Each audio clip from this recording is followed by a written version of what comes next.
के millers road पर वाक़या क़ादरिया मस्जिद में 1 मई की शब एक बामकसद और रूह परवर दुआया इज्तिमा बराए अमन और इंसानियत मुनक़िद किया गया। ये इज्तिमा इशा की नमाज के फ़ौरन बाद शुरू हुआ, जिसमें मुख्तलिफ़ मज़ाहिब और तबक़ात से अफराद ने शिरकत की। इस मौके पर मेहमानान ख़ुसूसी में डॉक्टर अब्दुल मजीद हकीम इलाही शामिल थे, जो ईरान के supreme leader Ayatollah Mojtaba Khamenei के नुमाइंदे हैं।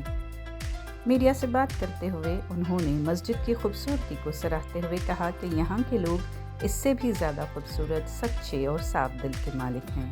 उन्होंने हिंदुस्तान की आवाम की तारीफ़ करते हुए कहा कि यहाँ के लोग इंसाफ और अमन के साथ खड़े रहते हैं। उन्होंने इस बात पर भी इजहार तशक्कुर किया कि ईरान के साथ यकजहती के मामले में सिर्फ मुसलमान ही नहीं बल्कि तमाम मज़ाहिब से ताल्लुक़ रखने वाले हिंदुस्तानियों ने भरपूर हिमायत का मुजाहरा किया है, जो एक काबिल सताइश मिसाल है। इज्तिमा में जनाब आगा सैयद रूहुल्लाह महदी रुकन पार्लियामेंट श्रीनगर भी बतौर मेहमान एजाज़ शरीक हुए। ये दुआया इज्तिमा न सिर्फ मजहबी हम आहंगी बल्कि इंसानियत के मुश्तरका इक़दार को फ़रोग़ देने की एक मज़बूत कोशिश साबित हुआ, जिसमें लोगों ने दिल की गहराइयों से अमन, इंसाफ और इत्तेहाद के लिए दुआ की। I'm feeling very spiritual atmosphere, very good feeling, very good emotions, and this masjid, it's very beautiful masjid. I saw that there is no pillars on it. It's very wonderful, and it was very important also. It's very clean masjid, but better than this, the people are more beautiful, more honest, and with very pure hearts. Across India, it's not just the Muslim community, but the majority of Hindu community is also standing with Iran against the Zionist and the regimes, the perpetrators of violence. So what's the condition now, and the people of India will be eagerly wish to know about the condition between the war situation and ceasefire. Please. Actually, what I can say is that the people of India are very honest, are very loyal, and are very wise. Wherever they get justice, they will go there. Wherever they get oppressed people, they stand with him. And they supported Iran's spirituality, and also they were with Iran. And I heard from a lot of people, from Hindu communities, from Christians, even from Sikhs, and all Muslims, they will say, we are standing with you. And fortunately, the condition in Iran is very good. Iran is very strong, and we hope that these dictator countries will never attack any other countries, and we hope that the peace will remain in the region and in everywhere. Any message to the Muslim community and those non-Muslim communities who are supporting Iran? And in Bengaluru, there are some youths who have come forward and set up Sunni Shia Unity Forum, particularly for this reason. So your message to actually what happened in India, it was miracle, because all people regardless the religion gathered and they supported Iran by one voice. We are standing with you. I'm not talking because of Iran, but because Iran was oppressed and was attacked and targeted, unjust war, and without any reason, just only for fun. They killed more than 4,000 innocent people.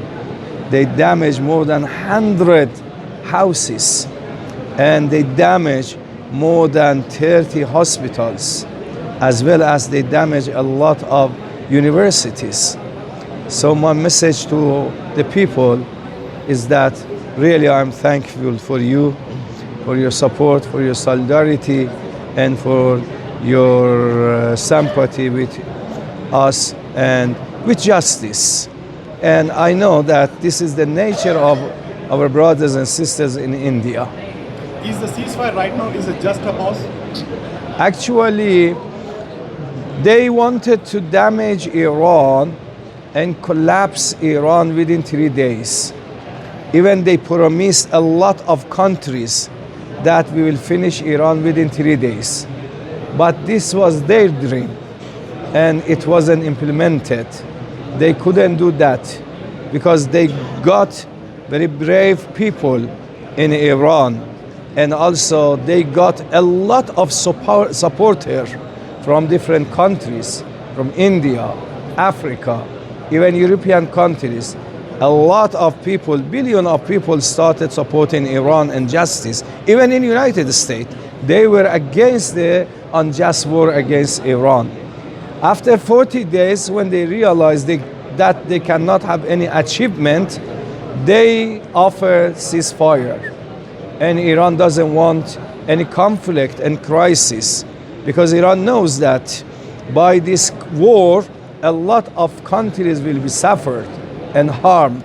So Iran accepted, actually by its conditions, and offered 10-point plans. And based on that 10-point plans, they wanted to negotiate. But unfortunately, the demand of the United States of America is very high, and it wants something which is not its right. And even they don't have any single reason or justification for attacking Iran. Always they say because of nuclear weapons. While for more than 30 years ago, our supreme leaders issued a religious statement, which we call it fatwa, that having nuclear weapons is haram, is forbidden. We cannot have it. We didn't want to have nuclear weapons. We don't want to have it, even we will not want to have it in the future. And several times, this is paradoxical statement. Sometimes they say we damage every nuclear power. After that, they said we don't want Iran to have nuclear weapons. I don't know, do they understand what they say or not? However, the people in the world understand them, and now we see the reaction of the world against them. How hard Iran is going to hit them back if in case they don't stop the war? Actually, Iran is ready to defend itself, and I'm sure that Iran has capable and has very good capability for defending itself, and they cannot do anything. Sir, you have been the representative of the Supreme Leader of Iran for a number of years. Iran and India shared a long friendly relationships. Yes. Earlier regime in India used to be friendly with Iran, but the present regime opposes that friendship. So how the government of Iran and the government of India are working in this way? Actually, the relationship between Iran and India, and I can say more than relationship, the friendship between Iran and India rooted to 5,000 years. Iran connected to India by cultural, by philosophy, by mysticism, by civilization, and they had very strong relationship. Even I remember our supreme leader was saying to me that if you want to understand the history of Iran deeply, you have to study the history of India very deeply, as well as if anyone wants to know the history of India, he has to know history of Iran, because the history of these two countries and civilization of these two countries are very close and mix each other.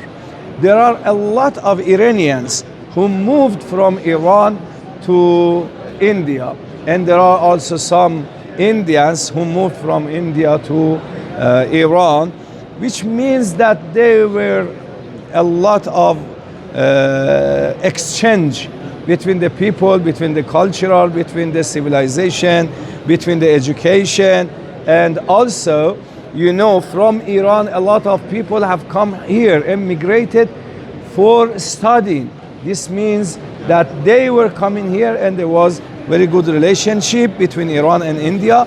And I heard that recently they got some evidences for the descendants of Ayatollah Khamenei in India, which is very wonderful. Thank you very much.